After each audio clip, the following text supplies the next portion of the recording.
پلمان فردوسی، مقبره فردوسی و خیام.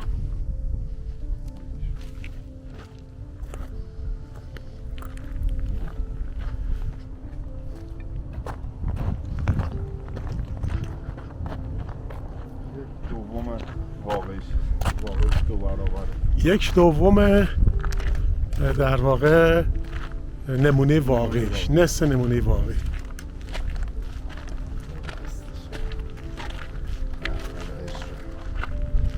در حال اجرا. سلام علیکم.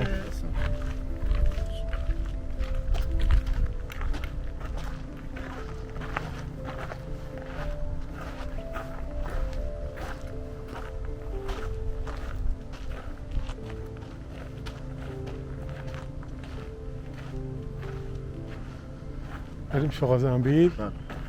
شقا زنبیل هم کار شما؟ زنبیل هم کار اونه، ولی آها. دولت آباد و مسجد تاج محل و آکروپولیس، برج پیزا. شقا زنبیل خوزستان. خوزستان افغانستان. نه شوشه. شقا زنبیل ایران. شوش، آره. شوش دانیال نزدیک شوش. زیگورات چغا زنبیل در استان خوزستان. تقریبا مال 4000 سال پیش نمونه واقعش. قدیمی ترین بنای خشتیه.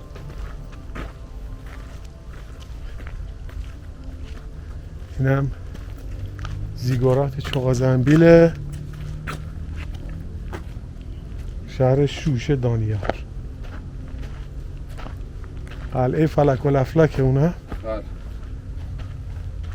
قلعه کار شما بوده؟ کار آقای باقری. کار آقای باقری هم کرد. تاج محل و تاج محل، باغ دولت آباد، تخت جمشید. تخت جمشید کار شما با آکروپولیس. اینا رو بگیریم تا بعد بریم اون. حالا ما نسبت مثلا به هزینه‌ای که داریم انجام میدیم سعی می‌کنیم مثلا داخلاشون رو یه حالت استفاده کنیم که مثلا بشه. مثلا دولت آباد میشه به قول معروف رستوران. آها. خود کافه خورشید میشه حالت مونزه. اینجا قشنگ. حالا این یه تیکه که کار شما رو تا تخت جمشید میریم حالا میگیم. اینم قلعه فلک الافلاک خرم‌آباد.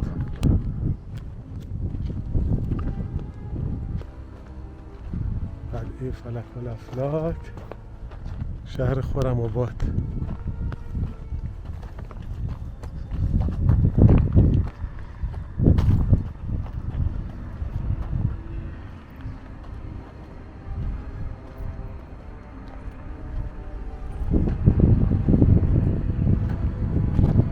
اونم که دروازه نیمه تمام براندنبورگ. آره این قلعه فلک الافلاک.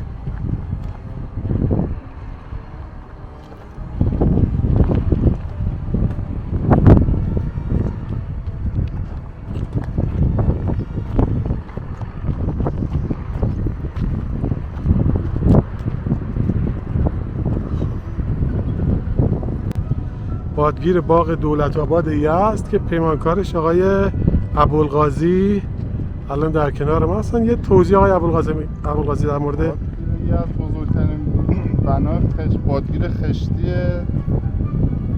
یزد دیگه. آها.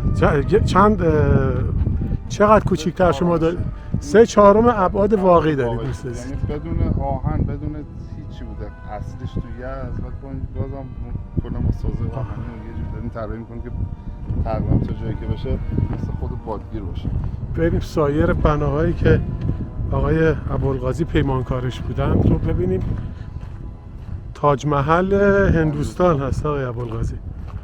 تقریبا 1/10 میشه. 1/10 بنای تاج محل هندوستان که آقای ابوالقاضی با 80% تقریبا شباهت به با 80% شباهت به بنای تاج محل پیمانکارش بودن.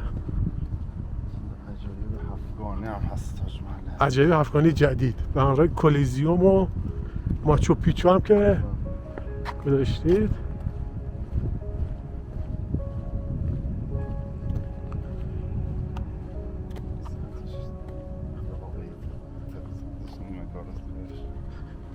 این قسمتش رو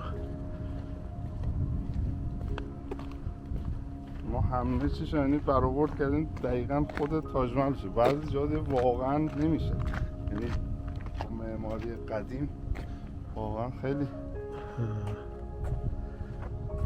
آقای ابوالقاسمی یعنی تمام تراش‌های آیه قرآنی اینا همه کار دستن و خودمون به قول معروف.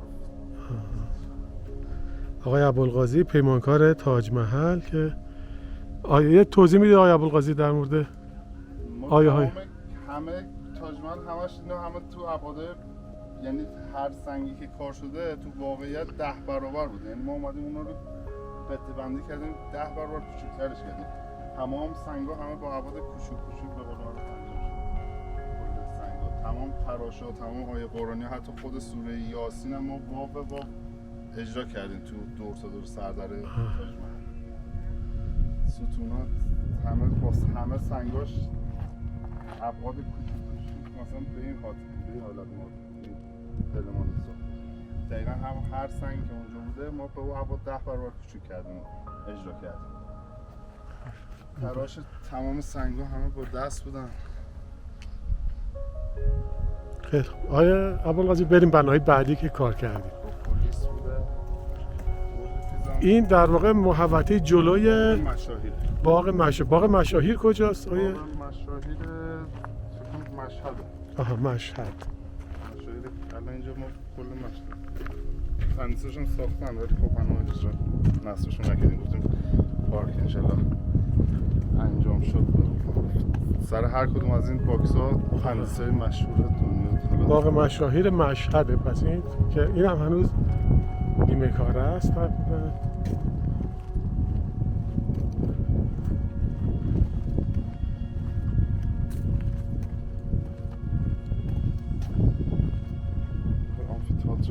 آمفی‌تئاتر روباز هم کار شماست آقای ابوالقاضی؟ یک کلیزیوم هم قراره کلوسئوم روم بعد. اونو کجا قراره اون بسازه؟ بالا پیش برج ایفل. پیش برج ایفل در واقع. اونجا برج ایفله. کلیزیوم روم در واقع پیش برج ایفل ساخته میشه. انشالله بودجه باشه و برسه. انشالله آره بودجه باشه که خیلی جالب میشه. این مینی ورد یا باغ ملله؟ الان دیگه شده جهان کوچک هم شده مینی ورد.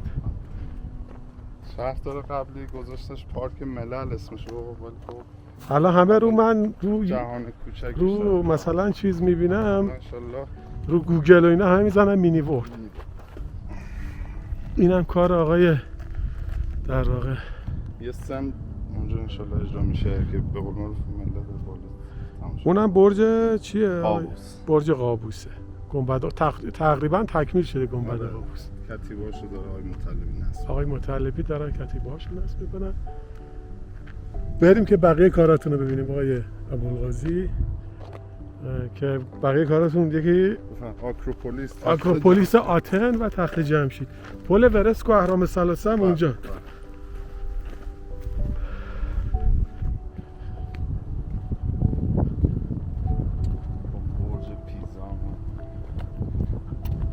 برج پیزا هم قراره ما ساختیم ولی خب خیلی با ظرافت بود.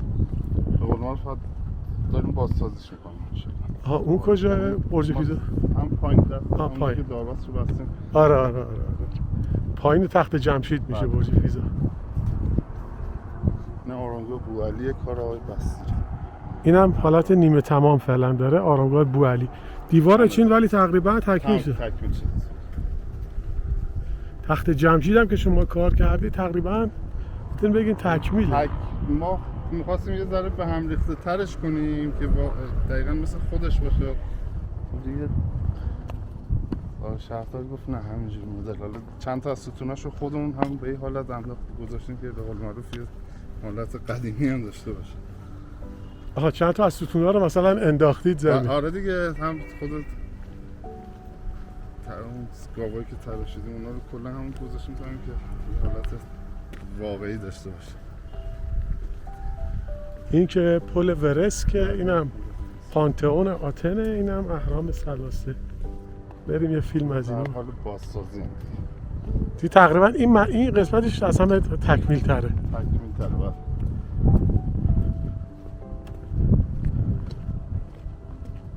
آبشار نیوگارا. اونم آبشار نیوگارا که فعلا آب و ایناشو پایین کاخ خورشید میشه آبشار نیوگارا.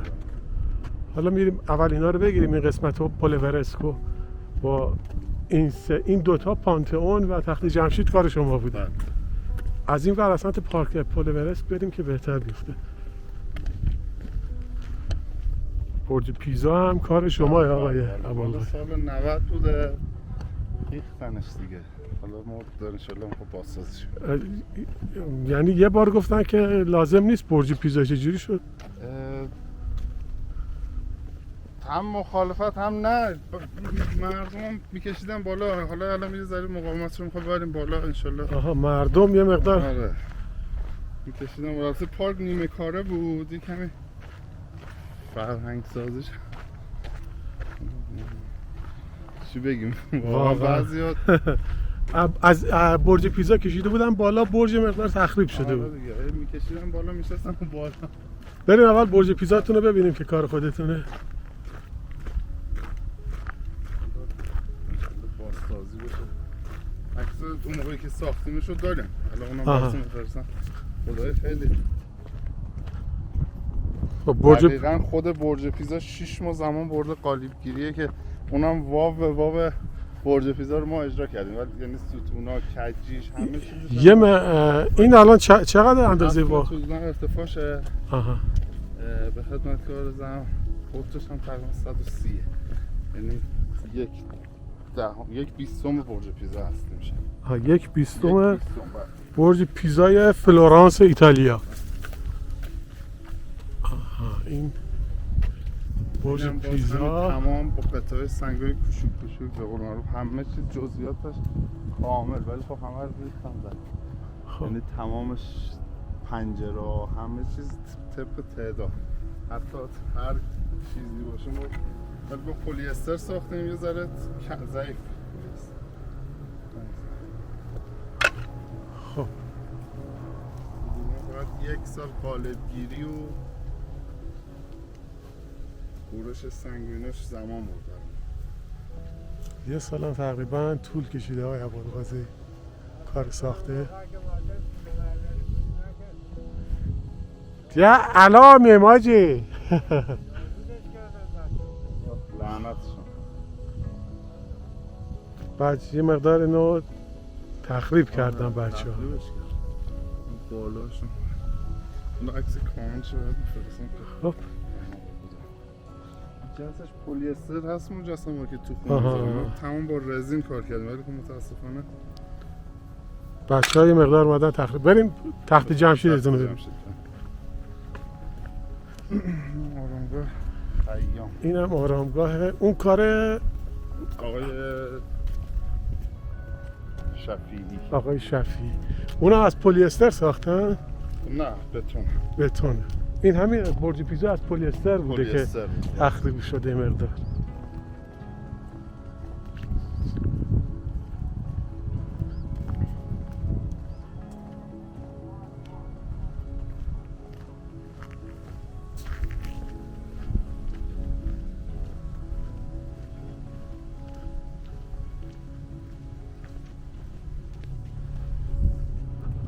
این هم آرامگاه حافظ. اینو سال چند ساختن آقای هم سال تقریبا 90 آرامگاه حافظ که نمونه اصلیش آقای هوشنگ سیهون معمارش بوده که تو شیراز هست.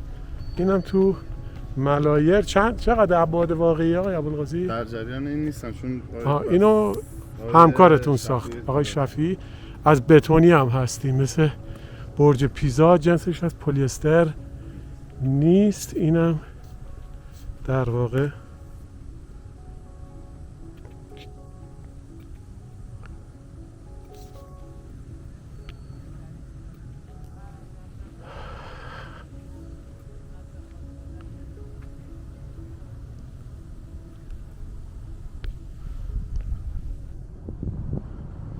مقبره حافظه. شیرازی در مجموعه جهان کودک ملایر.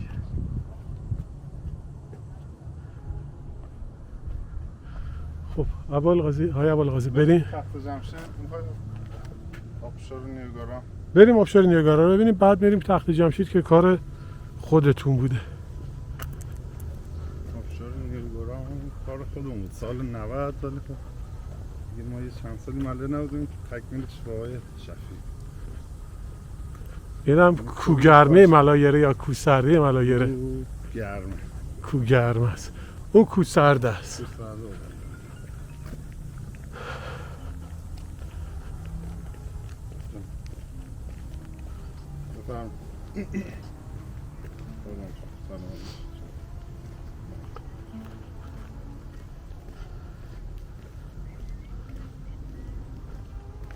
والا نه یه نیم ساعت یه ساعت زنگ بزن.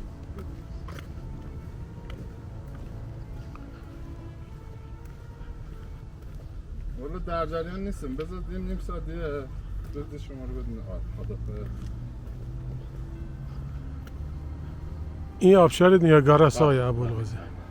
قرار آبی چیزی از اینجا پمپ می‌زدید؟ کلاً 4 تا پمپ قوی پشتش که ایشالله میاد توسط همین حالت نهرها میاد پایین، دوباره پمپاژ میشه میاد. پمپاژ میشه دیگه. این کنار برج ایفل و کاخ خورشید میشه آبشار نیاگارای جهان کودک مجموعه جهان کوچک ملایر، مینی ورد ملایر. بریم حتی اینجا اومدیم بریم چیزم بگیریم، برج ایفل و کاخ خورشید هم بگیریم و بعد بریم سراغ تخت جمشید. کاخ خورشید هم تراش سنگش با خودمون بود، پیمانکار های باقری. پیمانکار کاخ خورشید. اینم که هنوز تکمیل نشده، در واقع آبشار نیاگارا است.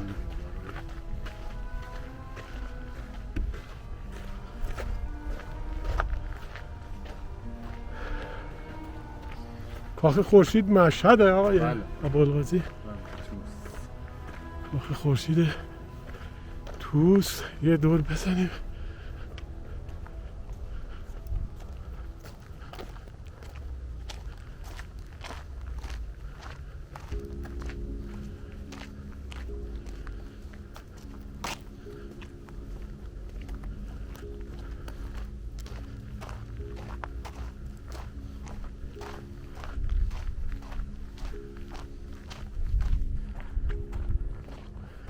بریم بالا که یه مقدار هنوز این هم نیمه کار هست آقای. تقریبا تکمیله، فقط کف و اینش مونده، محوطه سازیش انجام نشده هنوز. در رو نشده. حالا داخلش خیلی بهتره، اگه میخواد تو داخلش هم بریم. بذار بریم بالا از اینجا ببینیم. تراش سنگام دقیقا خود کاخ خورشیده. نه تراششون کلا این قراره موزه بشه در آینده کاخ خورشید. بریم داخل کاخ خورشید هم بریم.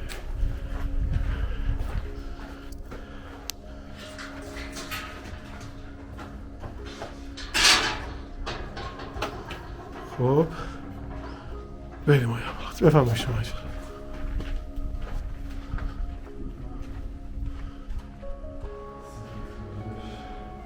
سفید کاری های بالاش هم گچبری میشه.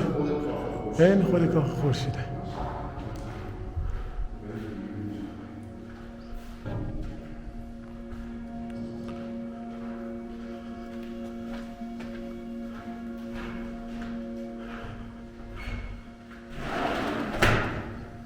این هم میشه از اینجا زاینده روده. در این هم نمای ملایر.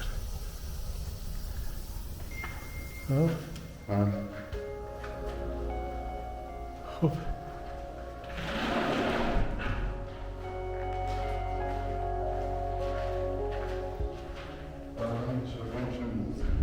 این هم بعدا میشه این کاخ خورشید میشه موزه. این سقفش هم گشبوریاش الان دقیقاً آره هم مثل خود کاخ خورشید. مثلا نقشی چیزی روش میخوره. بله. خیلی خوب، بریم که به سمت چیز بعد. ببخشید آقای ابوالقاسم از اون بعد.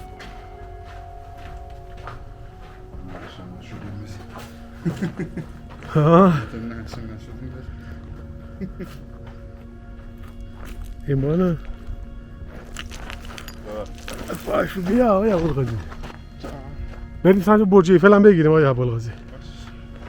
برج ایفل هم آقای عباس پورجلالی، صفدر پورجلالی پیمانکاری شده. آقای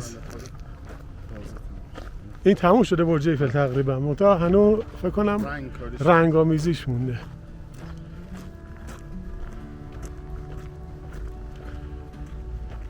برج ایفل مینی ورد ملایه. این خیلی با این کو سرده و کو گرمه برج ایفل نماش قشنگه. یعنی برج ایفل یه طرف با کو گرمه با کو سرده ملایه، یه طرف هم با کو گرمه.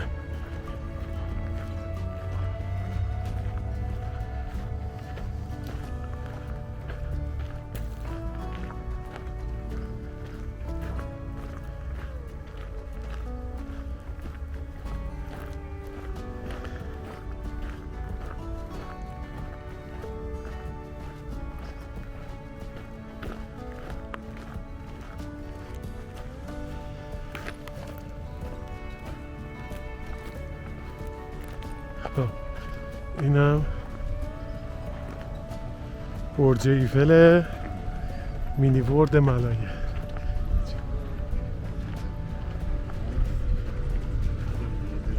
باش.